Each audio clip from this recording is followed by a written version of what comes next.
Support for Kalamazoo Lively Arts is provided by the Irving S. Gilmore Foundation.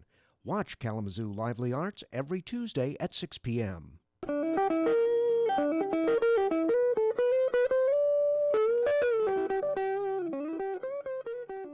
A guitar is first and foremost, it's a musical instrument, but it's also a work of art.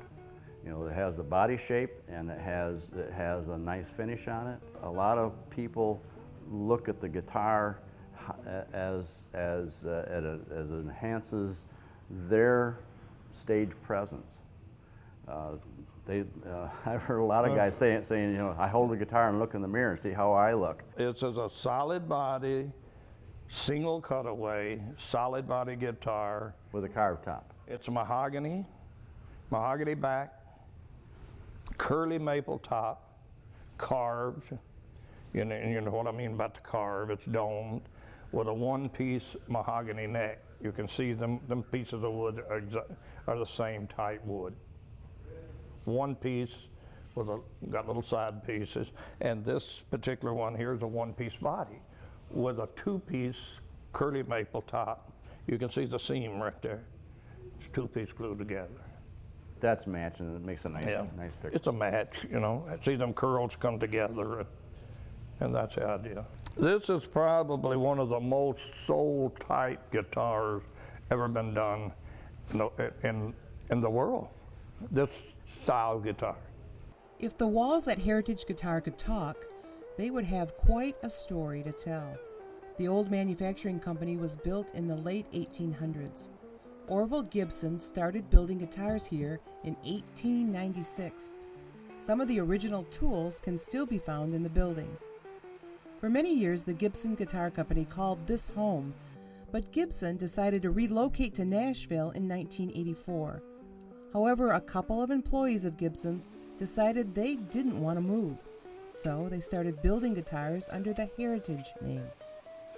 Heritage showed off their instruments at a guitar show the following year. Soon after, the word spread that a group in Kalamazoo was again producing high-end stringed instruments. Musicians came, guitars were sold, and 30 years later, fine handcrafted guitars are still being produced in Kalamazoo.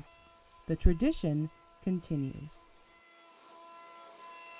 Well, there was very few people that went to Nashville when they moved, very few.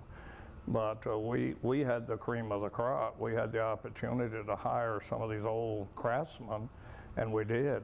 You know, like Rendell Wall, Ted Bevel, they'd been around 30, 40 years, you know. They've been building guitars almost as long as we have, you know. That's what makes our guitars unique, because I feel that we build the best quality guitar in the world. Put it up against anybody's quality. We will match our quality against anyone in the world. Okay, Jan, what you would do with this guitar is you would take it and you would look it over. You would dough in what we call dough in. It's filling in any gaps that between the wood and the binding, and you get that all filled in. Then you take your sanding block with sandpaper, 220 sandpaper, and you sand it with the grain. With the grain. Yeah, with the grain. If you go cross. So you don't want to go back and forth. You want to go up and down. You're gonna, when you go up and get finish on it, you're gonna have streaks over it. Okay. Yeah. All right.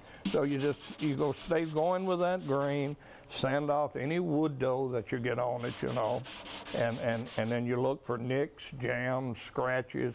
And if you see them, you just touch them up with the block, with the sandpaper and the block, see? And we do this totally, the back, the neck, the rim, and you move over here. You're left-handed or right-handed? I'm right-handed, but I feel like I have that's fine. That's exactly what you're doing. Now, if I was doing this on a guitar, how long basically would I take to make sure that everything it was really smooth? How long are you talking Your about? eyes is going to tell you. Okay. You learn from experience what's supposed to be done. You have a light here. You sand it. You go over it. You look at it. And if there's still a little jam in it or a gap or something, Okay, if then it's not you're- exactly smooth, then I know that I need to do more. Yeah, that's right. If it scratches in it, you know, that they have missed with a machine over here, and Right. yeah, that's the curl. This is a two-piece back. You can see it's joined right there. Uh-huh.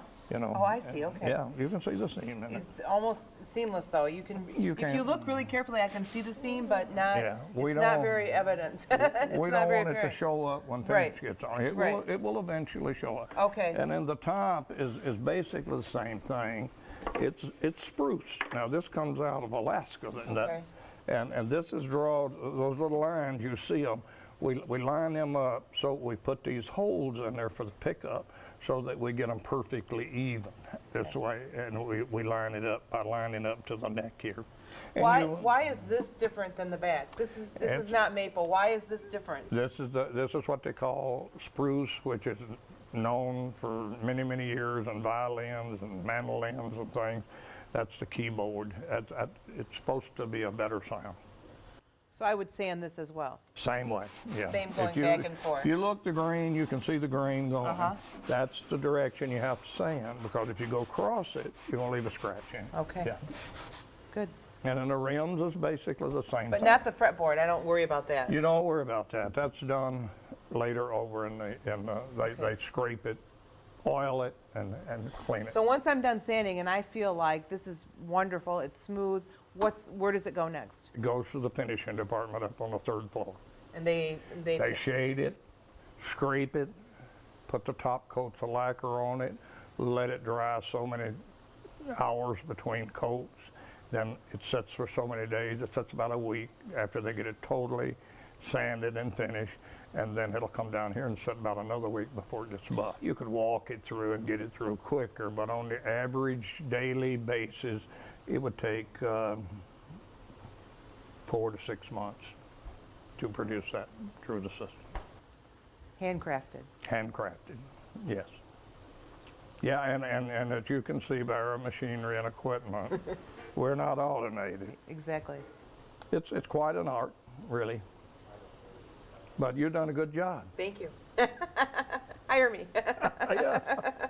Jan, you play an instrument. What impressed you the most about these artists making these guitars? Well, as a flute player, you have a metal instrument and you have keys, and there's a certain amount of artistry that goes along with that. But I think with the guitars, the hand sanding and the painting and the individual craftsmanship that goes into a guitar, it's not something that's manufactured. Each guitar is, one of the employees of Heritage has a specific thing that they do to make the guitar. So it's really an individual type of project, and that's why they only turn out a couple hundred a year. One of the big chapters in Kalamazoo history, of course, is Gibson Guitars. They left, but Marv and Jim stuck it out along with a small group of artists. Right. For 30 years, you know, they've been making guitars. They could have left. Gibson offered them a job, and they said, no, we like West Michigan, and we want to stay here. We want to make this product. So for 30 years, they've been making really quality guitars, bringing in instrumentalist guitarists from across the country that want a heritage guitar. So it's an important part, too, of Kalamazoo's history. It's a great guitar story. Thank you very much. Watch Kalamazoo Lively Arts every Tuesday at 6 p.m.